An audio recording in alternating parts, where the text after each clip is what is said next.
आरक्षण आमच्या हक्काचं, नाही कुणाच्या बापाचं.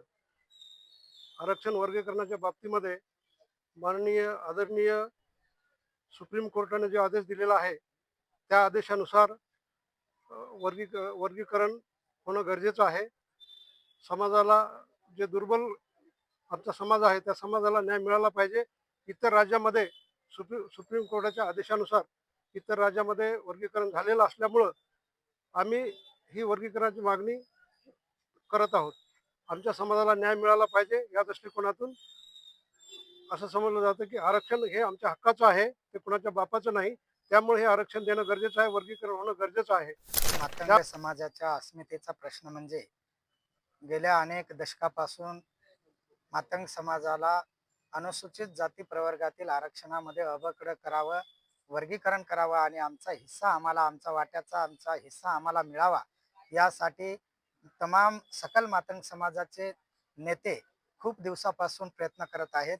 त्या प्रयत्नाची पराकाष्ठा म्हणजे तेलंगणा येथील मातंग समाजाचे देशाचे नेते आदरणीय मंदाकृष्ण अण्णा मादिगा यांनी पंजाब वर्सेस पंजाब वर्सेस गव्हर्नमेंटचा सुप्रीम माननीय सर्वोच्च न्यायालयाने आदेश दिला 1 ऑगस्ट 2024. दोन राज्यामध्ये काँग्रेसचं सरकार असताना सुद्धा तेलंगणा आणि कर्नाटक राज्यामध्ये अबकडाचं वर्गीकरण झालं, तिथं कायदा पण लागू झाला. या राज्यामध्ये महाराष्ट्राच्या राज्यामध्ये आदरणीय माजी न्यायमूर्ती बदर समितीची गठीत करण्यात आली. त्या बदर समितीनं शासनाकडे अहवाल सादर केलेला आहे. अहवालावर आक्षेप आणि सूचना सुद्धा मागवलेल्या आहेत. त्यावर माननीय मुख्य सचिवाची समिती यांच्या अध्यक्षतेखाली समिती गठीत करण्यात आलेली आहे.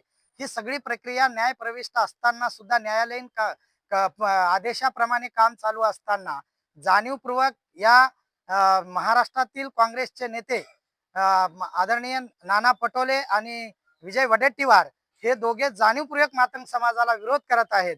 त्या विरोध अबकडाला आरक्षणाला विरोध करत आहेत. अभ्यास नसल्यामुळे ते असे करत आहेत. कदाचित त्या नेत्यांना माहीत नसेल की काँग्रेसची उभारणी या मातंग समाजाच्या नेत्यांनी, मातंग समाजाने या काँग्रेसची उभारणी केलेली आहे. काँग्रेसला जेव्हा गाय वासरू निशाणी असताना पासून मातंग समाज हा एकनिष्ठ एक संघ काँग्रेसच्या पाठीशी राहिला होता. कदाचित या दोन्हीही नेत्याला माहीत नसावं. मातंग समाजाचे उपकार काँग्रेसवर किती आहेत ते काँग्रेसच्या त्यांच्या नेत्यांना, देशाच्या नेत्यांना सोनिया गांधी, राहुल गांधी यांना त्यांनी विचारावं. तेव्हा मातंग समाजाचं किंमत आणि मोल त्यांना कळेल. त्यांचा या ठिकाणी आम्ही सकल मातंग समाजाच्या वतीने जाहीर निषेध करतो आणि आज आम्ही या ठिकाणी नवीन नांदेड या ठिकाणी त्यांचा जाहीर निषेध करून त्यांना जोडे मारो आंदोलन केलेलं आहे. एवढंच याच ठिकाणी सांगतो. जय भीम. जय भीम. मी अंकुश गायकवाड, ब्लॅक पॅन्थर अध्यक्ष.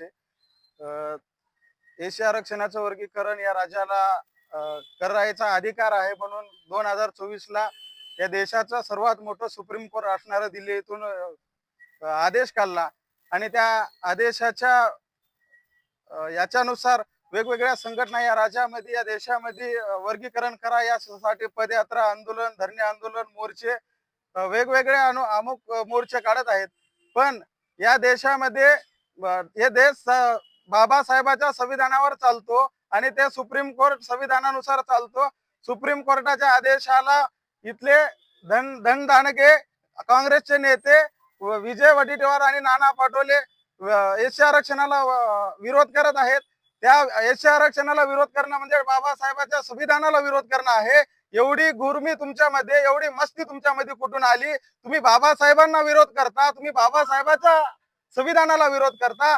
या ठिकाणी सिडको नवीन नांदेड इथून आम्ही सकल मातंग समाजाच्या वतीने त्या दोन हरामखोराचा निषेध केला आणि इथून पुढे वेगवेगळ्या जिल्ह्यामध्ये, राज्यामध्ये आम्ही त्यांचा निषेध करू आणि कायदेशीर मागणी असणाऱ्या एसी आरक्षणाला जो कोणता नेता कार्यकर्ता विरोध करेल त्याचा आम्ही निषेध केल्याशिवाय सोडणार नाही.